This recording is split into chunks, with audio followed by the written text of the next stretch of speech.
Tere!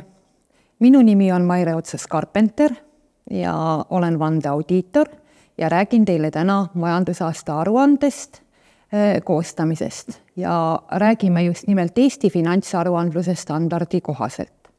Ja vaatame siis, millest meil täna plaanis rääkida on. Alustame sellega, et teeme väikese ülevaate äriseadustiku, muude seaduste ja ka raamatupidamise toimkonna juhendite muudatustest.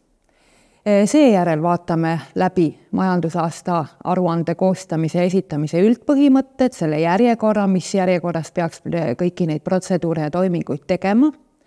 Ja siis läheme juba selle majandusaasta aruande peamise osa raamatupidamise aasta aruande juurde ja toome välja siis selle, mis 2023 aasta aruandes erilist tähelepanu nõuab. Seejärel vaatame veel rahavoogude aruannet, mis tavaliselt on selline keeruline aruanne, millega mõnikord hätta jäädakse.